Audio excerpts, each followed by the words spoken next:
රැල්ලට උඩ ගිය වැගන්නාර් මිල රැල්ලට පල්ලම් බහින හැටි. ඉතින් මේ වගේ වීඩියෝ දිගටම බලන්න අපේ YouTube channel එක subscribe කරලා පහලින් තියෙන notification bell icon එකත් click කරලාම තියාගන්න. හොඳයි එහෙනම් අපි දැන් යන් අද අපේ වීඩියෝ එකේ මාතෘකාවට. නිවසේ පාවිච්චි කරන වාහනයක් හොයන සාමාන්‍ය මධ්‍යම පාන්තික පවුලක සාමාන්‍යයෙන් මුල්ම තේරීම බවට පත් වෙන්නේ මේ 660 එන්ජින් එකක් එක්ක ආපු වැගන්නාර් කාර් එක. ඉතින් මේ වැගන්නාර් වාහන පහුගිය කාල සීමාවේදී බොහොමත්ම උජාරුවෙන් නොවටිනා මිල ගණන් වලට විකුණුවා මතක ඇතිනේ. ඉතින් බොහොම අමාරුවෙන් දුක් මහන්සියෙන් සල්ලි හම්බ කරලා හිතේ තියෙන ආසාවට වැගන්නාර් වගේ වාහනයක් මිලදී ගන්න බලාගෙන හිටපු මිනිස්සුන්ට පහුගිය කාල සීමාව තමන්ගේ හිතවල තිබ්බ හීන බොඳ කරලා දාපු කාල සීමාවක් බවට පත් වුණා.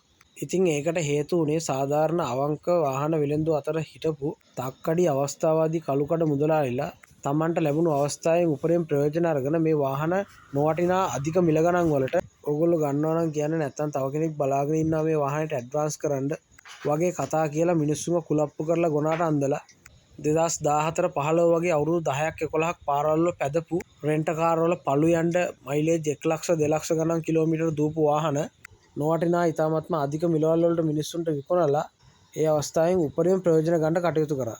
ඉතින් ඒ කාල සීමාවේදී වාහනයක් ගන්න බලාගෙන හිටපු මිනිස්සුන්ට මේ මිල ගණන් ඉතාමත්ම අසාධාරණ නොවටිනා මිලක් කියලා දැනදැනත් වෙන කරන්න දෙයක් නැතිකමට මේ වාහන මිලදී ගන්න සිද්ධ වෙලා තිබ්බා. මොකද ඒ වකවානුව වෙනකොට ලංකාව ඇතුලේ වාහන ආනයන සීමා පනවලා අලුත් වාහන රට ඇතුළට ගේන එක తాවකාලිකව නවත්තලා දාලායි තිබ්බේ. නමුත් වාහන ආනයන සීමා ඉවත් කරලා රට ඇතුළට අලුතෙන් වාහන එන්න පටන් ගන්නවත් එක්ක දැන් මේ කාරණාව බොහෝ දුරට වෙනස් වෙගෙන යන තත්ත්වයක් අපිට පේන්න තියෙනවා. මිනිස්සු අවුරුදු 10ක් 11ක් පරණ 2014 15 වගේ වැගන්නාර් කාර් මේ වෙනකොට අධික මිල ගණන් දීලා මිලදී ගන්න එක සම්පූර්ණයෙන්ම නවත්තලා තියෙන තත්ත්වයක් තමයි අපිට පේන්න තියෙන්නේ.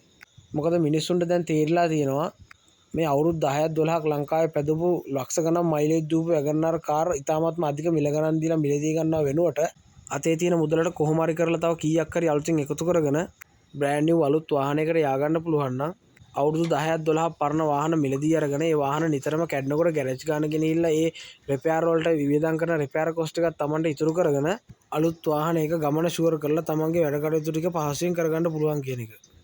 ඉතින් මේ කාරණාවත් එක්ක 2014 15 වගේ වැගන්නාර් ස්ටිම්ගේ කාර් වලට බොහොම උජාරුවෙන් ලක්ෂ 65යි 66යි කී හිටපු මිනිස්සු මේ වෙනකොට ලක්ෂ 60න් පල්ලෙහැ ලක්ෂ 57 56 වගේ මිලවල් වලට ඒ වාහනම විකුණන්න දාලා තිනවා. අපිට මේ වෙනකොට පැහැදිලිව දැක් ගන්න පුළුවන් තත්ත්වයක් තියෙනවා.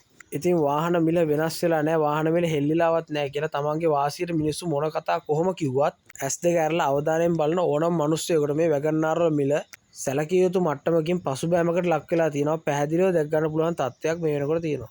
ඉතින් මේ වෙනකොට තමන්ගේ වැගන්නාර් හීනය බොඳ වෙලා ගිහිල්ලා තියෙන මිනිස්සුන්ට අලුතෙන් බලාපොරොත්තුවක් ඇතිකරන්න මේ පවතින වාතාවරණය හේතු වෙලා තියෙනවා.